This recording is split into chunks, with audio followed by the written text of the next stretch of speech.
养猫夫妻吵架。顺着我说呢，为什么一定要？他们这两口子是怎么了？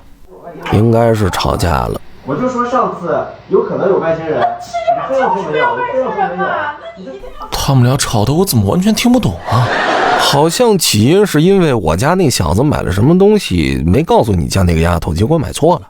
那这跟外星人有什么关系啊？我听了1个小时了，从买东西这个事儿一路吵到空气污染对环境的影响，米国大选和外星人是否存在。某种角度来说，你也挺厉害的。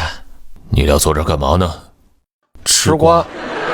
哟，头一次听他俩吵这么凶。你说他俩会不会一时冲动分开啊？说不好，毕竟人类离婚率挺高的。那你俩想好跟谁了吗？按照日常疯癫程度，可能还是跟男。说了好多遍了，我说猫就应该吃猫粮，它应该少吃。就应该吃点罐头，那一生就那么短，我不能喂它点罐头吗？跟女生。不过我估计要跟男方，我属于婚前财产。你在婚前协议里。但我还挺喜欢这个男生的。对呀，到底是他结婚跟以前见过的那些男生都不一样。你们在这干什么呢？听小两口吵架。我买2袋猫粮咋了？我没有不让你买猫粮，但是你买。这怎么突然吵起来了？你俩少说2句，豆丁都给吓傻了。有什么事非得大半夜吵吗？猫不用睡觉的吗？他们俩是不是不爱对方了呀？爱才会吵架，不爱连辩驳都懒得讲。肯定是男生有问题啊！他养的猫对母猫都没兴趣。有没有一种可能跟猫没有关系？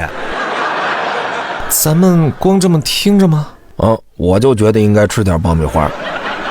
猫粮在我眼里边根本不是疯猫粮啊！发生什么事了？楼上怎么一直在吵啊？大人的事小孩少管，吃你的猫粮去。那你们大猫干嘛不劝劝他们呀？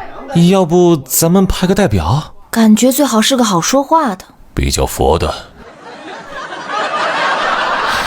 你们直接报我身份证呗。